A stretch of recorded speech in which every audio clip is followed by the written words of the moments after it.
friends, welcome to the yet another episode of the Business Talk at DigiPS. Today we have with us as guest Mr. Craig Campbell. Hello Craig, welcome to the show. Hi, thank you very much for inviting me on. You're most welcome, Craig. So friends, let me tell you something about Craig before we start today's business talk. Craig is a well-known SEO expert from Glasgow, UK.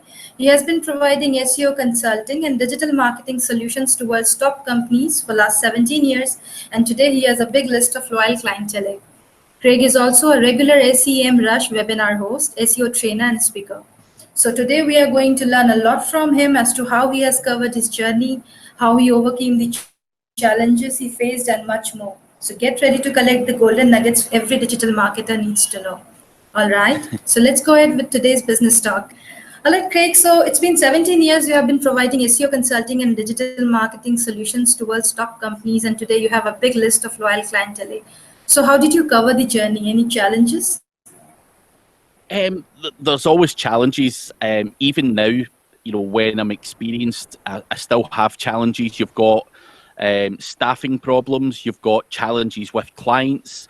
And I think because of the type of industry that we work in, digital marketing, it's an ever-changing environment. So there's no one actually got the right answers. So you're always faced by new technology, new tools, new methods, new ideas. So it's a constant challenge in the type of industry we're in anyway. But obviously, building up a business along the way, you're always going to be faced with challenges, whether you have money challenges, whether you have staffing problems, and client problems.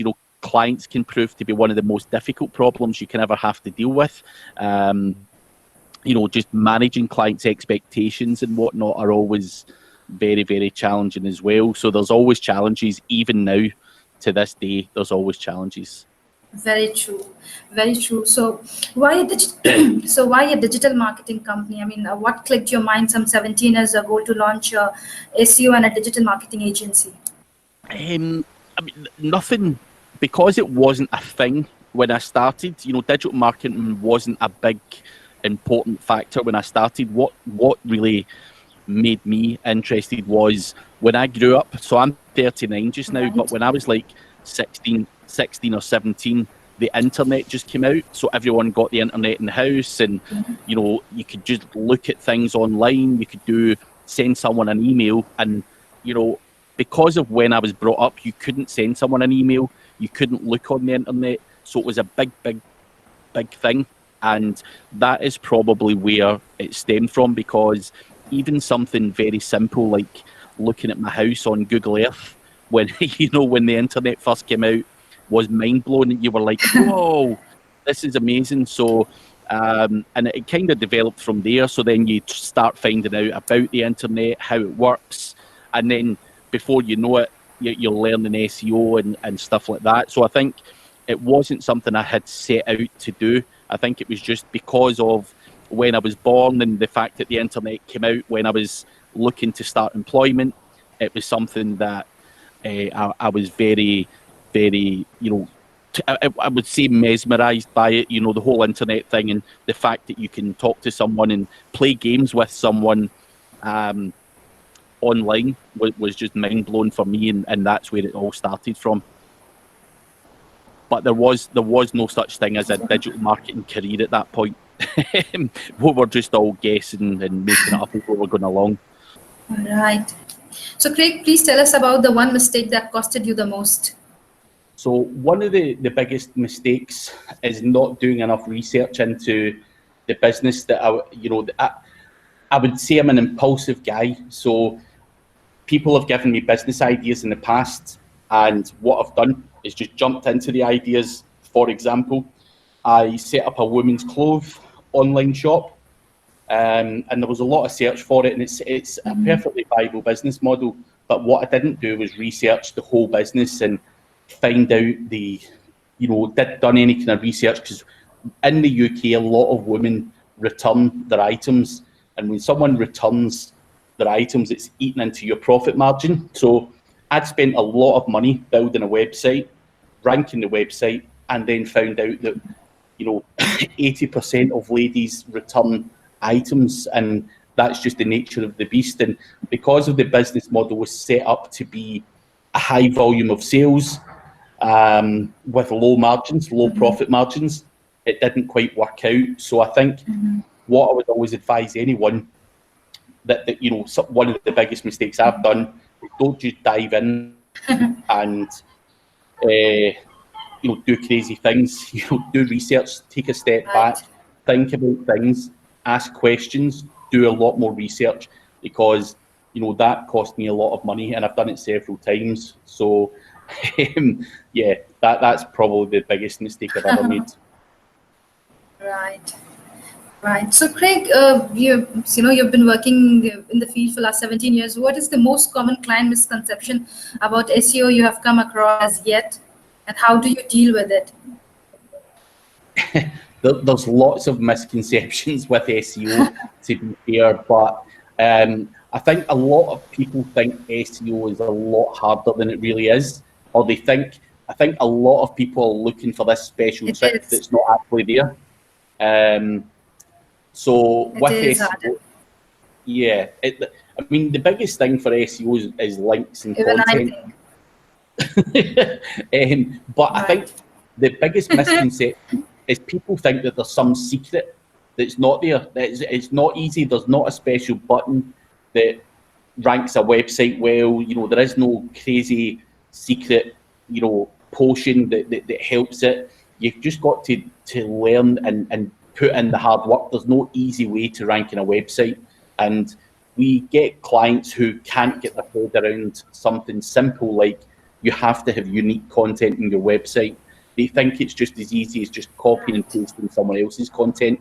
And, that's not good enough. So there's loads of misconceptions and a lot of things like that. SEO is, and from an SEO point of view, there's a lot of SEO guys who make SEO sound 10 times harder than it is as well. So not just clients, but SEOs themselves are selling it to clients as if there's all this crazy stuff that goes on, which there isn't. It's just all hard work and effort, and that's the key to SEO. And there's all these other misconceptions and misinformation, if you like, that's out there about SEO. And I think it's quite hard. You just need people. You need to follow people who strip away all of the rubbish and all the lies, and give SEO across as how it is. And that's something that I feel that I try and do to the best of my ability when I'm speaking at events or on webinars or whatever. I try and take away all the jargon and all the kind of other crap that goes with it, because I'm not here to sell SEO services to people. I've made money doing it, and it's now training and stuff I do, and people want training from me, I can give them it, but so I don't have to sit there and give them all the kind of sales pitch and everything else that digital agencies tend to do. Okay. So, Craig, we are a digital marketing agency. It happens with us also. A lot of people come with such misconceptions, So it happens with us as well. Anyway, the next question that we have, that we want to ask is about the tools. So what tools will you suggest a person who has just started a small SEO agency and has a limited budget? I think, and it's probably not going to be a big surprise here, but SEMrush or SEMrush, however you decide to say it over where you guys are, is one of the best tools. It's fairly it costs money, but it's an all-in-one tool that allows you to do keyword research. It allows you to check your rankings. It allows you to audit your website. You can do outreach using the tool. You can schedule your social media from it. I mean, SEMrush have 40 different tools within the tool that don't cost you any extra money. And I think a lot of people are not always aware of that, and they're always developing other features. So if there was one tool that I could have, it would be SEMrush as an all-in-one tool, not because I speak on their webinars and not because of anything else. It is genuinely gives you the data and everything that comes with SEMrush is very, very accurate. And I think anyone, there's lots of different tools out there, and tools can be a very expensive thing for a small digital marketing agency. You know, you've got your Ahrefs, you've got BuzzStream, Pitchbox, Google Console. yeah, there's so many different tools. Google Console, most tools, right? Yeah, so you could spend a small fortune, but I think, you know, all of the tools are very good out there. You know, my personal choice would be SEMrush because it's one of those ones that you can do many things with. So that would be the best one to use. But as I say, there are other tools out there, and you know, it all comes down to what you're prepared to spend as a marketing agency on those tools. You know, it depends on what you want. You know, if you wanted to do a big outreach campaign, if you were building links, you wouldn't use SEMrush for that. Although you can do outreach using it, you would use something like Mailshake or Pitchbox or something. So it really depends on what your agency does and what part you want to scale up. You know, if you were going to scale up the link building side of it, you would also have to have Pitchbox. So it's one of those questions that's very hard to give a definitive answer, depending on your business model. Okay. So any free tool that you'll suggest for SEOs? I mean, there isn't generally, you know. Tools. I mean, there aren't any real free tools that are actually free. You know, SEMrush you can use for free with X amount of searches. There's various other tools that allow you free use of them. But if you had 5 clients and you started using the tool for 1 client, you're going to exhaust your free limits and you're not going to be able to do it. I mean, Google itself is a free tool. All the information's on Google if you want to manually do research and analysis. But and there's some free tools out there like Screaming Frog. If you want to audit a website, you can crawl up to 500 URLs. But I think free tools wise, you're fairly limited in terms of functions and features. I would always encourage someone to pay for the right stuff if they want to do the job properly. Exactly. If they want the results. Yeah, and it's a results-driven business, so you need that data, and the tools to get that for you. Very true. Recently, you have also started flipping website for profit. So how has been your experience? According to you, how much money one can make through it? I mean, the earnings for buying and selling flipping website for profit, you know? Yeah, I mean, the earnings are unlimited when you're buying and selling websites. If you go to a website like empireflippers.com, for example, there's websites on there for sale for like £3 million, £4 million.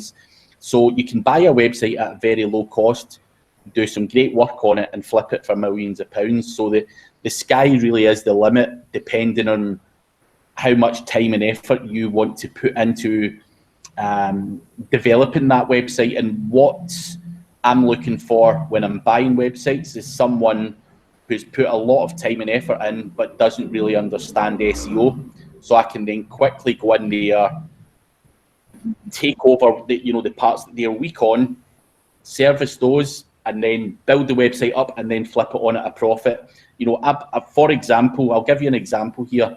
I bought a website in January for £10,000, and today, which is 5 months later, I could sell that website for £100,000. Now, all I've spent on developing that website in terms of content and links is approximately £5,000. So all in, I've spent £15,000 on this website, and I could sell it today for £100,000. That's how much money you can make. And that's me. That's just one little website with me. Obviously, the bigger the website or the more you invest, the more you can flip it for. It's the same as property. You know, you can buy a house and sell it for £10,000 more, but if you bought a big villa or a castle or something like that, and you bought it and you done any modifications to it, then you'd be able to sell it on for a much higher fee. So the way I see buying and selling websites is like buying an old property, doing it up, and then selling it on at a profit. And that's something that a lot of digital marketing people are doing now, because there's Amazon affiliate websites, there's e-commerce websites, There's tons of online businesses that you can buy and sell on the likes of empireflippers.com, and if you believe in your skills enough and you have the right processes and the right staff, then there's no reason why you cannot invest in a website and make a lot of money doing that. That's great. That's so wonderful. So, well, talking about digital marketing, we can't ignore social media. Through which social media platform you make maximum lead generation and sales for your company? I think it's a hard one. I've been asked this several times actually recently. It used to be LinkedIn. I used to get a lot of stuff from LinkedIn. Not sure why LinkedIn was the best platform. It just seemed that you could target, business owners and market managers and the right type of people through LinkedIn a lot better than you could on Twitter or Facebook. But now it seems to have flipped, and I seem to see the best results from Facebook, if I'm being honest. Twitter for me is the worst in terms of business. Twitter for me is where you just share videos and whatnot. There's not real business done on there, but it would be probably Facebook now. Yeah. And then LinkedIn would be a close second. Yeah. So a large part of your target audience is on Facebook, right? Yeah. So I've got quite a lot of people on Facebook. All right. So what about the mobile marketing strategy? These days, smartphones have become ubiquitous, making it more and more crucial for businesses to have mobile-based marketing strategy. So what is your views on this, your take on this? I mean, if you look at Google Analytics or you look at anything online, everything, everyone's using mobile phones, tablets, and I think the percentages are, something ridiculous, like 70% of people use mobile devices, or whatever it may be in most niches. So I think you have to ensure that your website or your shop or whatever it is you've got is of use to people on those devices, because you've got to now cater for 70% of your audience using those devices. So I think it's vital. It has been vital for years, and I think those figures in terms of how many people come to your website through mobile devices is constantly increasing. And as I say, across the board, certainly in the UK, it's something ridiculous like 70% at the moment. And that's grown year on year, and eventually I think people will just not bother using laptops. There will be crazy devices, mobile devices that just do everything for you, and that's the way we're going. So I think you have to, as a business, embrace that change and deal with it. And again, it costs money, and to develop all that stuff. And I get small businesses don't always want to spend money on these things, but being online is your shop window, and I think it's one of the most important things that you could do is make sure that you are mobile friendly. Right. Through mobile, you can connect to anyone who has data connection. So yeah, it's actually a wonderful thing, isn't it? Exactly. So one lesson you have learned from the work you're doing at present?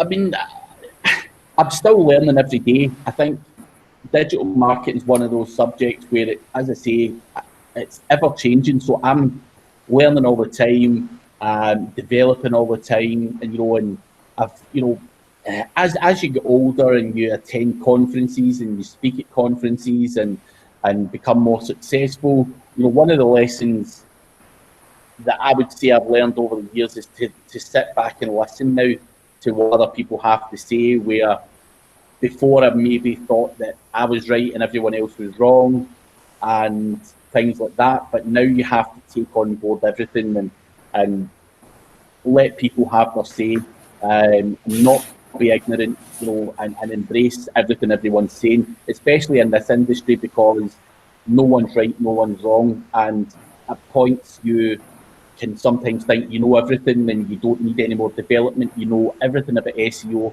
and that's never going to be the case. No one knows everything about SEO. Even now, people have problems that I've never seen before, and we try and unravel those problems and fix those problems, and you're still learning. So I think one life lesson I would say to people is don't be ignorant. Give people the opportunity to talk, and don't think you've made it, especially in this industry. Very true. Right, Craig.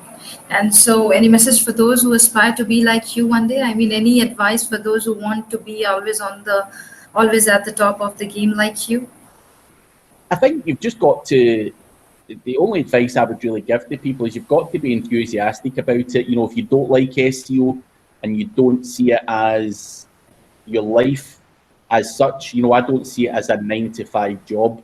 It's something that, even at night time, I'm sat here on a Friday night doing a webinar with you, and I think, you've got to live and breathe SEO and really become passionate about it. And I talk to people on Sunday, Saturday, Friday nights, whatever it may be, talking, developing, learning, understanding what other people are looking for. And I think you've got to have that inside you. If you want to really be the best at something, then you can't see it as a job. I think constantly I'm always learning, even on holiday. I'm on holiday right now, and I've done 3 interviews today. I've done work, I've delegated stuff to my staff and stuff like that. So people go, you're crazy, why do you never just chill out and have a beer? I do have beers sometimes, but I think if you want to be the best at what you, in this industry, again, you have to just constantly read, learn, develop, and also believe that you can do it as well. Because if I can do it, then anyone can do it. But I think, what a lot of people lack is the hunger and desire to put the hours in to learn. So that would be the one thing. If someone wants to be at the top of anything, and it doesn't matter whether it's digital marketing or whether it's being the best basketball player, I think these guys that just live and breathe what they believe in, and that's the only real way you're going to become out at the top. Right. You know what? When I took appointment from you for the interview on Friday, I thought I spoiled your weekend. But anyway, you said you are okay with the interview. So I'm not doing anything tonight anyway. So, but as I say, most other people might be out at the pub, something like that. I'm not, So, yeah, it's everyone's different. But as I say, I'm quite happy to do things as and when I need to. thank you for your message, Craig, and thank you for all your time. I think this interview is going to be very helpful for all the digital marketers out there looking to explore their own qualities, and digital marketing at the same time. Thanks again. It's no problem at all. Thank you. It was really very nice talking to you. Thanks for your time.